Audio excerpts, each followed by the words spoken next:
Hello friends, it's Nancy from Astrology and Angel Mediums today with a deck review that nobody asked for.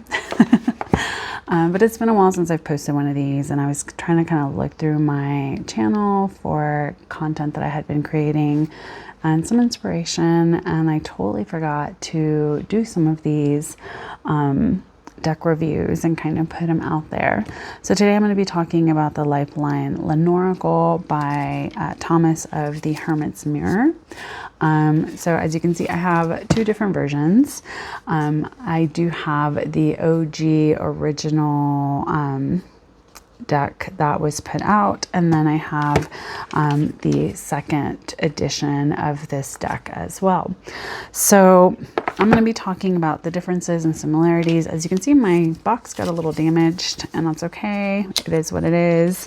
What I thought was so interesting about this deck is that it is a combination of Lenormand playing cards and then also a oracle deck.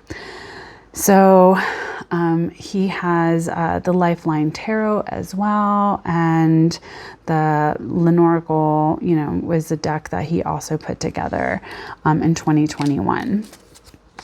So if you are someone that uses other card systems or has used playing cards as well, you would be kind of familiar with some of the imagery on these decks. And I'm just going to kind of show you guys the cards, and then you can kind of get a gist for what's going on here. And what I think is cool is that it's all drawn like with connected lines, which I think is very fun.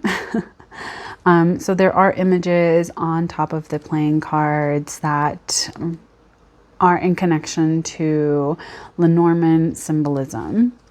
So if you're not familiar, Lenormand is another card system. I don't remember if it was originally made, I know it was somewhere in Europe, and I don't remember because sometimes I get the history of Lenormand and the Kipper style decks mixed up.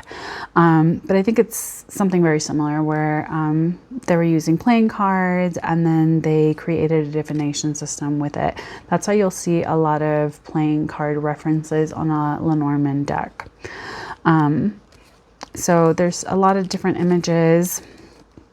Some are going to be familiar if you do use Lenormand, but if not, you can kind of utilize the guidebook, and I'll talk about why I like the second edition because there's a beautiful guidebook that goes with it. So we have the deck, and this is very similar, I think, to the second edition. Not a lot of changes. I think maybe the card stock just may have changed. It's been a while since I've cracked this one open, to be quite honest. I have entirely too many decks, so I don't always reach for everything all the time.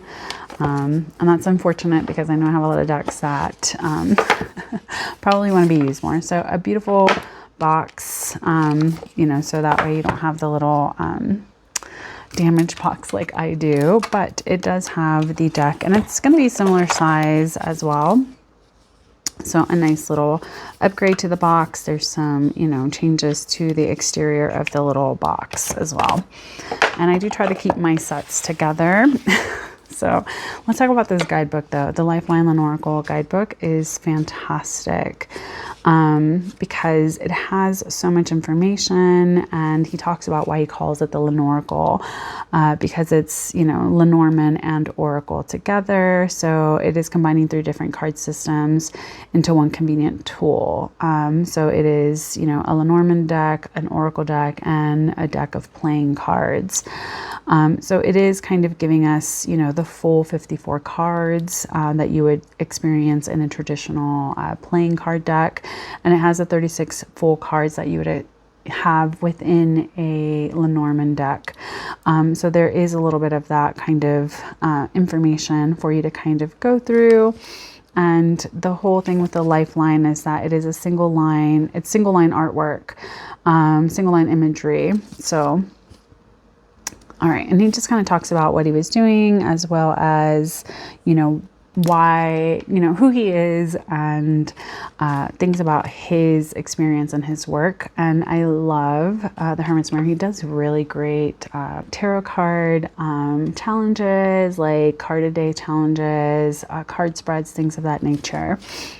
So within it, we do have some, you know, how can you utilize the deck, and, you know, what it means to use all of these different card systems. So if you're someone that really likes a lot of nuance, a lot of depth, a lot of opportunities to kind of pull from different systems while only having one deck, this is a really good one to add into your routine. So again, I've had this for quite a few years now. And then if we talk about the actual card meanings, it kind of tells you it's organized by suit, the heart, spades, diamonds, and clubs. And it just kind of goes that way. And then there is an interpretive text that goes with each of the card meanings. So we have the Ace of Hearts, the Lover. So there's different cards you can kind of utilize here. And so it just kind of gives us a little bit of information, some reflection questions, which is really nice as well. And then as we move through the heart suit, it kind of talks about, you know, why there's a slipper. And so I do like the inclusion of not typical Lenormand symbols in here, which is nice. And I like that Thomas has kind of explained why he added some of these things. And I think it's nice as we can kind of, you know, look into this, because I think a lot of the things that he added also reflect some of the playing card meanings. If you're into like different cartomancy. So yeah, we can just kind of look at that. And I do love that there's the reflection questions, and you can kind of use this deck as an oracle. You can use it as a Lenormand. You can use it as a playing card deck. It's just really nice. So that's the guidebook. And it does have a lot of information for you to kind of go off of. Now, again, like I said, I do like decks where I can kind of do different things. And so here we have, you know, the cards. There was some edging done, which I do love this red. I think it's beautiful. I love whenever there is like, you know, some gilded edges, and it's going to be very similar. Same kind of, it looks like a linen cardstock. It's nice and thick, not super thin. I love this bridge size because I don't have very large hands, so it's nice to have something that is easy for me to shuffle. If you watch any of my other videos where I'm just struggling to shuffle. So as you can see, same imagery, not a lot has changed. I just think that he went from having a digital guidebook to a physical guidebook with a really nice box. So it's really beautiful. And very easy to read with. It is one of those decks that if you understand the different card systems, if not, use the guidebook, you know, and kind of go that way.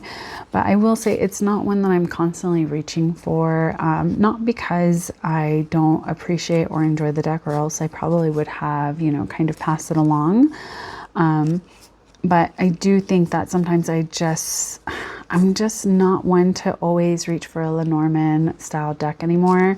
I did for quite a few years. It was something that I really loved to read with, because I feel like Lenormand has a more blunt way of responding, a blunt way of reading the deck. So it isn't always going to be super nuanced or have as much of like the, I don't want to say story of tarot, but maybe something similar where maybe it's just a little bit more like it is what it is, versus having a tarot reading, which can feel a little bit more like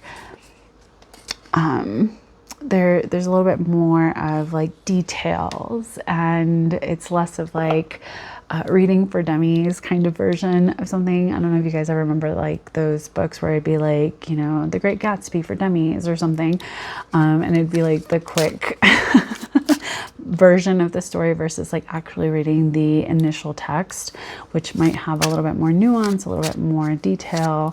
So I feel like Lenormand playing cards and using those for cartomancy can be a little bit more of like a straight up answer. So if I'm like over here and I you know, really wanting a quick and dirty kind of answer to my questions, I would reach for something like this versus, you know, having you know, a tarot card reading or whatever. But if I'm like, I want something to journal off of, I would probably be a little bit more like, okay, I want a little bit more nuance. So if I'm like, okay, let's pull. So here, I don't even know what symbol that is. Is that a butterfly? I think it's a butterfly. It looks like a butterfly to me, but it might not even be a butterfly. And then we have a fruit basket, and then whatever that is. All right, so let's go look and see what the guidebook says, because I don't even know what number 2 is. I'm like, what does that look like to me? It doesn't really look like, it's a butterfly, I think. Yeah, it is a butterfly. So represents personal transformation, rebirth, or transition, a lot of personal development.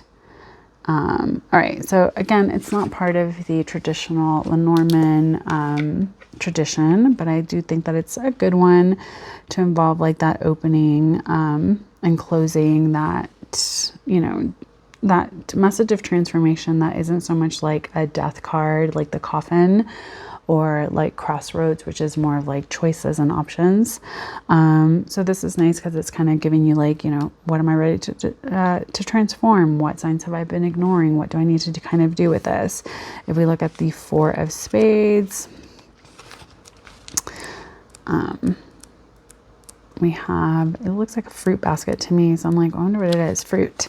It represents a status symbol, exotic treasures, personal luxuries. So it's, again, not also a part of the traditional Lenormand cards. So it's kind of giving us a little bit of like a sense of pleasure. Something needs to transform. You know, what can I do right now to express love for myself?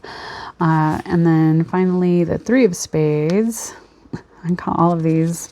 We have the Well, which again is not a part of the traditional Lenormand style deck. So this is the common good or basic infrastructure. It can be water, plumbing, refer to significant mechanical assistance or advancements. And it talks about spiritual source. And so I think that this would talk about, you know, maybe something within my spiritual thirst needs some quenching, something needs to transform. Maybe I need to get back into enjoying my spiritual practices, which is very funny because that is very much where I'm at the current moment with a lot of different elements of my spiritual practices.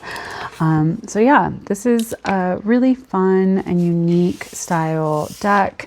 If you're someone that really likes to have systems and use different card systems, and maybe are looking for something that's a little bit unique, a little bit different. I haven't really ever seen anything like this on the market. So I have really enjoyed having not just the first version, but also the second version with the guidebook, because the guidebook is a treasure trove of information. And I really like the inclusion of different decks that are, you know, not typical. I think it's a really lovely deck. It's one that I've enjoyed. And while I may not always reach for it, it is one that I have, you know, kind of used in different areas of my life. So let me know if you guys have ever heard of this deck. Go follow the Hermit's Mirror. Thomas is fantastic.